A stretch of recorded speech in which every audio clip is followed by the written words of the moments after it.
Halo semuanya, balik lagi sama gue Kim Seung dari Trading Academy ID. Di video kali ini gue ingin ngebahas suatu hal yang sedang trending kemarin, sempat viral dan menggemparkan sampai masuk TV ya. Gue lihat ada beberapa di berita masuk TV, itu kasus tentang Joska. Nah, sebenarnya udah banyak sih kalau teman-teman lihat di YouTube, udah banyak yang ngejelasin juga background historinya kenapa Joska bisa sampai seperti itu, kasusnya siapa yang salah dan segala macam, apa yang terjadi pada kliennya segala semuanya. Cuman di sini gue nggak ingin ngebahas hal itunya.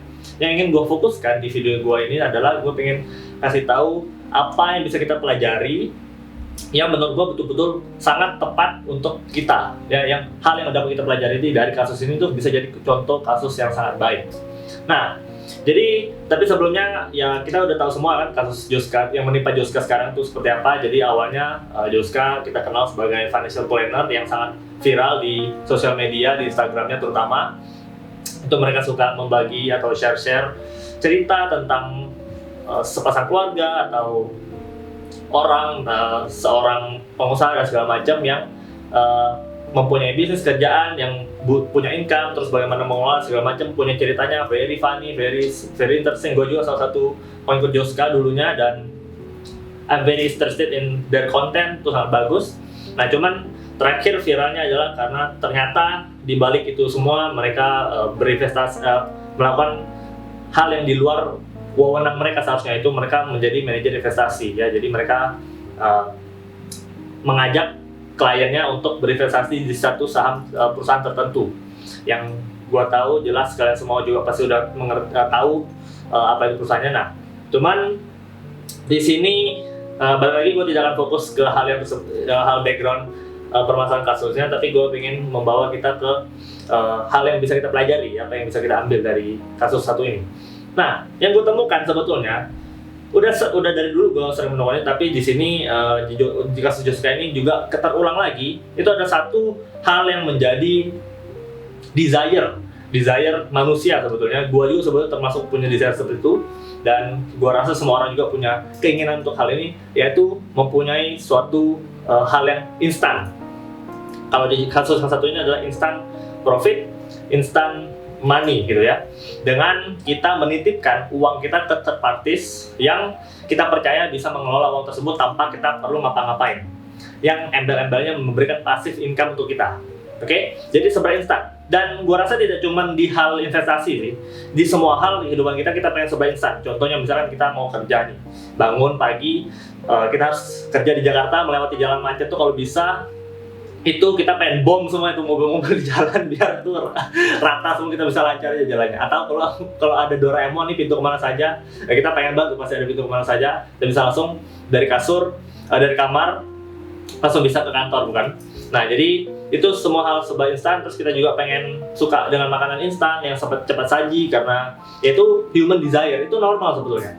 Nah tapi ketika kita berbicara tentang managing wealth, managing kekayaan ya, mengelola kekayaan, itu menurut gua tidak ada yang namanya yang bisa memberikan hasil yang bagus yang secara instan ya, seperti kasusnya si Joska ID.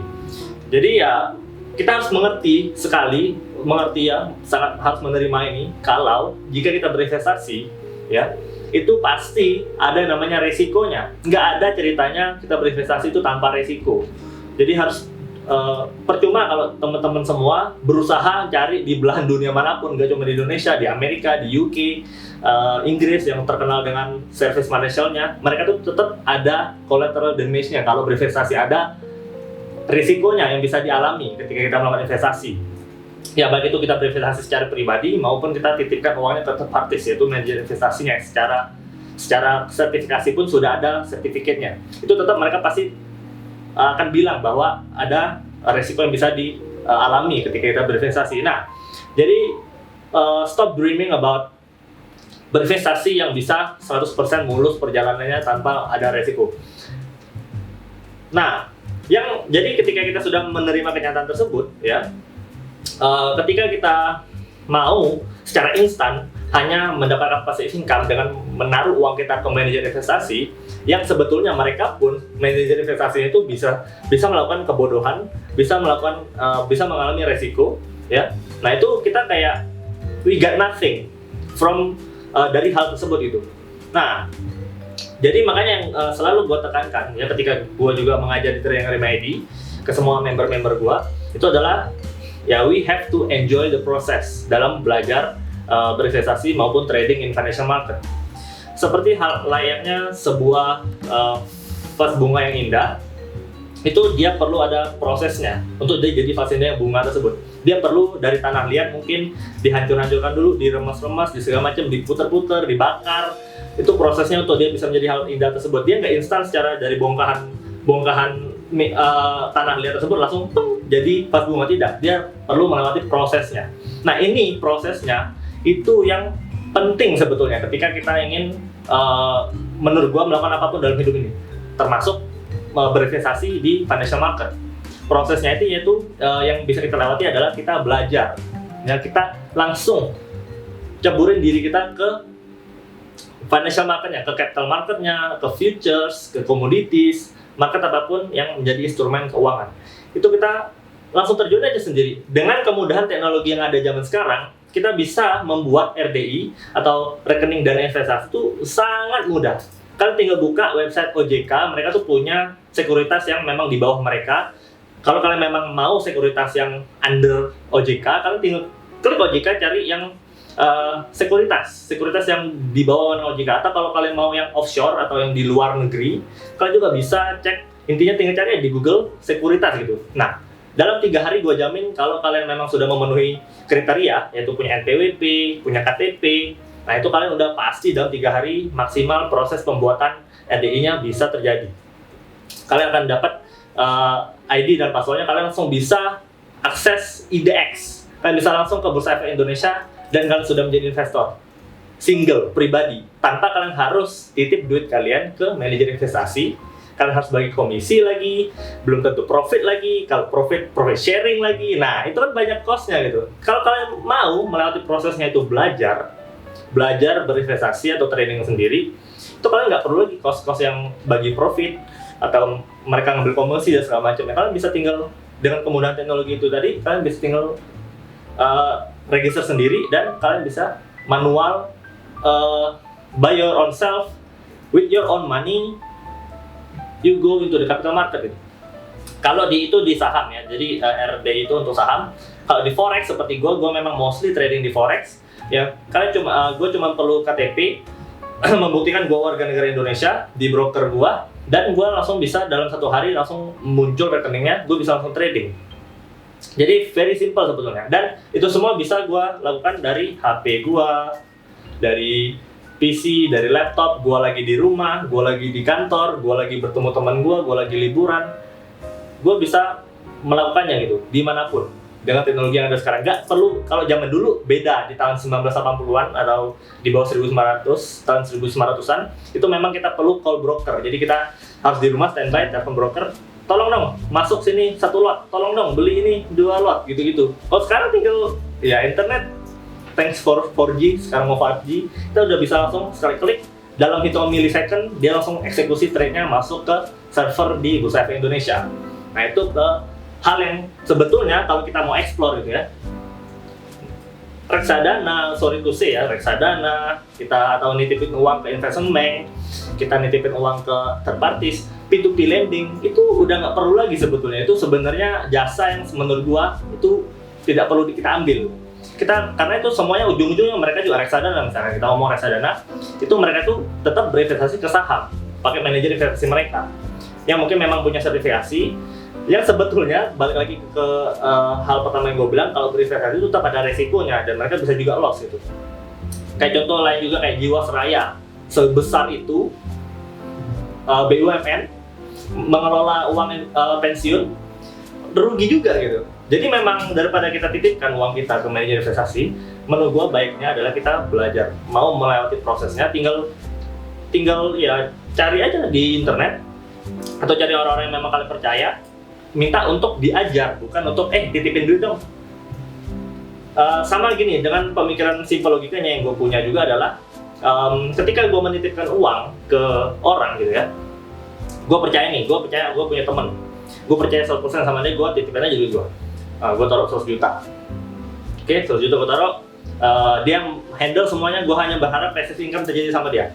Untuk profit ya gue menikmati, tapi waktu loss ya jelas ya gue mengalami kerugian, dan itu bisa saja terjadi, dan itu pasti perjanjian orang-orang yang mau mengelola uang itu pasti kurang lebih mereka tidak akan bertanggung jawab atas kerugian yang terjadi, karena memang market bisa saja anomali, terlebih lagi kalau lagi COVID-19 ini ya itu pasti banyak sekali anomali ya, orang-orang tidak akan mau mempertanggungjawabkan kerugian yang terjadi itu. Nah, dan kita sebagai klien mau nggak mau harus menerima, itu kenyataannya, percayalah, kalian dimanapun pasti itu yang terjadi. Nah, tapi ketika gue menerima uang dan uang tersebut loss, gue ini nggak dapat apa-apa, gue cuma menerima lossnya. Nah, tapi beda kalau gue tipin di diri gue sendiri, gue taruh 1 juta, gue trading, gue ngerti, gue tahu, oh, gue udah baca chartnya secara technical atau secara kalian mungkin fundamental, kalian melihat suatu perusahaan sudah ada value atau suatu mata uang sudah mulai inflasinya terlalu tinggi dan nanti akan mulai turun harganya, dan kalian mau beli buy on weakness, itu kan kalian ada prosesnya, kalian tahu something. Ketika loss pun kalian bisa menjadikan itu bahan pelajaran untuk kedepannya kalian tidak mengulangi kesalahan yang sama saja, tetap rugi dua-duanya. Tapi satu sisi kalau kalian belajar sendiri, you still get something. Sama kayak kita lagi sekolah kan kita belajar juga nih ya, biarpun rasanya nggak guna, tapi ujung-ujungnya tetap selama 12 tahun kita belajar ada something yang nempel kan. Sama kalau kita belajar trading atau berinvestasi, rasanya ikut workshop atau segala macam nggak ada yang nempel gitu, tapi kalau kita lapor rutin dan kita praktekkan, nggak mungkin nggak ada yang nempel kan. Itu juga gue lakukan sebelum gue berani membuat trading remedy. Sebelum gue berani mengajar, gue belajar dulu selama 5 tahun, sampai sekarang pun gue masih belajar, dan hasilnya adalah ya gue bisa trading sendiri, gue bisa berinvestasi sendiri, gue menjadi manajer investasi atas diri gue sendiri.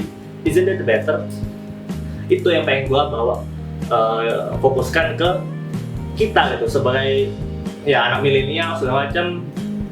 Jangan terlalu fokusnya dengan hal-hal yang instan gitu, tapi kita harus menghargai prosesnya, karena yang berproses itu adalah yang ujung-ujungnya akan menjadi indah. Kalau cuma instan doang, biasanya ya hasilnya juga instan gun gitu. Jadi memang gue tidak menyalahkan Joska yang beralih dari financial planner menjadi manajer investasi, karena memang duitnya itu menarik sekali ya. Kalau gue mungkin di posisinya si Pak Ankar juga, mungkin gue akan tertarik seperti itu.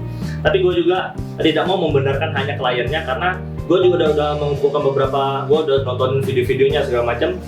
Klien-kliennya itu tidak yang secara literasi keuangan itu tidak yang nggak ngerti apa-apa itu, mereka know something gitu, yang gue lihat ya, yang gue ketahui.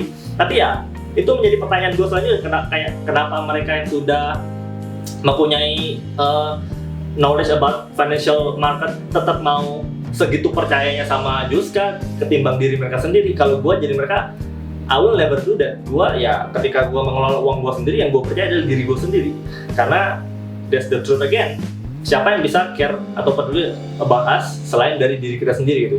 Ya mungkin tetap ada keluarga kita atau teman yang memang peduli sama kita, tapi kan secara logika lagi kita nggak mungkin secara sengaja mau harm ourselves, apalagi harta kita yang kita susah kumpulkan gitu kan. Nah itulah kayak tapi kadang memang biarpun kita sudah mengerti itu ya, karena kita balik lagi tadi maunya instan saja dengan MLM passive income, kita jadinya kayak ya udahlah kita hire orang gitu. Padahal it's very dangerous. Ya itu sangat berbahaya.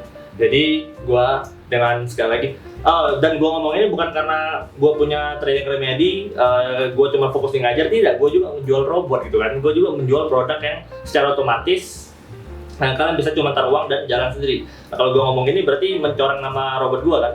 Ya sejujurnya memang gue lebih prefer kalau orang-orang tuh ya belajar ke gue ada service online course, mentorship gitu-gitu ya, yang kalian bisa dapat. Gue juga punya free content di video-video di YouTube, di Instagram, di Telegram, kalian bisa dapat semua ya. Dan kalian bisa tinggal kalau mau cek tinggal klik link di bawah, ada juga kalian bisa itu secara free.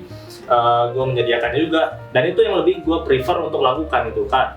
Orang-orang klien-klien yang datang ke Trading Remedy itu mau belajar, bukan cuma mau secara otomatis. Nah, tapi kenapa gue tetap bikin robot? Karena gue juga menggunakan robotnya, yang sebenarnya bulan-bulan ini lagi loss juga. Dan bulan-bulan ini lagi loss juga. Tapi ya nggak apa-apa, it's the truth gitu. Gue nggak takut menutupi kalau hal yang gue bikin pun ya bisa loss gitu ya. Nah, tapi kenapa gue bikin robotnya juga? Karena tujuan gue adalah ketika kita sudah belajar, ya kita sudah mengerti dengan kita udah punya trading plan, jadi kita udah bisa ngerti trading atau berinvestasi di financial market apapun, ya nggak ada salahnya kalau kita udah ngerti, kita pengen ada yang automate gitu. Kayak gue sendiri, gue bisa trading manual, sama gue bisa suruh robotnya trading sendiri. Jadi kalau gue lagi nggak bisa trading, ya robot gue tetap bisa jalan. Nah, kalau robotnya lagi loss, gue tetap bisa trading dan berpotensi gue lagi profit. Jadi flow income gue tuh nggak cuma mengandalkan satu passive income, atau intinya gue cuma mau otomatisasi saja, tapi gue tetap ngerti akan hal yang gue investasikan uang gue di dalam hal tersebut. Gue tetap mengerti something, dan ketika itu lagi bodoh-bodohnya ini ya, kayak robot gue lagi bodoh-bodohnya, gue bisa trading sendiri and bisa cover loss yang robot gue kasih gitu. Ketimbang gue cuma taruh duit robot, gue nggak tahu apa-apa, ya kurang berguna gitu. Plus juga ketika kita mau ngomong investasi dan trading, itu ya gunakanlah uang yang memang kita siap untuk resikokan gitu ya. Dan jangan berpikirnya trading atau berinvestasi itu adalah shortcut untuk menjadi orang kaya gitu. It's never that. Itu mindset yang benar adalah kita harus menganggap ini sebagai pekerjaan juga ya, yang dimana pekerjaannya itu punya fleksibilitas waktu dan tempat ya. Jadi ketika kalian misalnya kerja di kantor, lagi kerja di kantor, kan nggak mungkin tuh setiap hari matangin komputer doang. Nah, sekali-sekali bisa di HP cek trading yang sedang ada atau setup yang ada. Nah, kalian bisa eksekusikan. Atau mungkin kalau kalian lagi liburan ya di weekdays, tidak ada tanggal merah, itu trading tetap bisa jalan dan segala macamnya. Itu yang bisa diberikan oleh trading dan berinvestasi gitu. It's still active income, bukan passive, karena kalian perlu tetap melakukan sesuatu, menganalisa market dan execute the trade gitu ya. Jadi itu bukan passive, itu active income, kalian perlu kerja, dan itu bisa dilakukan sembari kalian memiliki pekerjaan di kantor atau memiliki bisnis. Seperti gue juga, gue punya bisnis Trading Remedy, it pays me ya. Ini nggak cuman gue mengerjakan secara gratis, ini bukan suatu foundation ya, ini suatu PT. Jadi gue juga tidak hanya trading gitu, gue punya sumber income lain selain dari trading. Jadi itu mindset atau pemikiran yang gue rasa perlu sekali untuk dimiliki oleh teman-teman semua yang mungkin baru mau terjun dalam dunia trading, atau yang sudah terjun tapi merasa kayak gue mau trading for living. It's not wise, my friend. So I hope this video can help dalam membuka pemikiran kita, dan gue harap video ini bisa membantu kita bergerak dari berharap beriming-iming hanya dengan dari kasus ini, kasus Josh Training, kita bisa belajar lagi, nggak bisa hanya mengandalkan passive income, tapi kita harus ngerti passive income tersebut dapat duitnya dari mana ya. Dan kita setelah kita mengerti tersebut ya, kita bisa actively do something dan get money more and knowledge more ya. Jadi gue harap memang kita semua belajar dulu sebelum kita berinvestasi dimanapun. Kita terjunlah dalam dunia trading, kita eksekusikan trade kita sendiri ya, manual dari HP, dari laptop, semua teknologi yang sudah ada bisa digunakan, dan kita bisa belajar di semua platform yang ada di zaman sekarang. Oke, thanks yang sudah nonton sampai detik ini. Gua rasa cukup videonya, dan ketika teman-teman mungkin yang punya pemikiran yang sama, kalian boleh share ke teman-teman kalian yang mungkin agak tidak bisa diomongin ya. Mungkin dengan video ini bisa membantu teman-teman kalian bisa tercerahkan pemikirannya dan bisa mempunyai journey dalam berinvestasi atau trading yang lebih baik lagi. Jadi sekali lagi gue ingatkan, jangan mudah percaya dengan orang yang bahkan mempunyai sertifikasi manajer investasi, mengiming-imingkan kalian, ayo investasi di sini kalian pasti profit. Never that easy, bro. It's never that easy. Oke, so terima kasih lagi semuanya. Kita ketemu lagi di video berikutnya, dan take off ready, dan video selanjutnya. Gue harap ini bisa Trading Remedy bisa membantu kalian terus. Dan kalau kalian memang merasa terbantu, please klik like dan subscribe di channel ini biar channel Trading Remedy dapat memberikan edukasinya ke lebih banyak orang lagi. Karena percuma kalau kita punya konten tapi distribusinya tidak ada kan. Jadi please help us untuk grow more dan bisa membantu banyak orang lebih lagi secara real ya. Terima kasih semuanya. Ketemu lagi di lain kesempatan, dan as always, let the profit with you. Salam Trading Academy AI. Bye bye.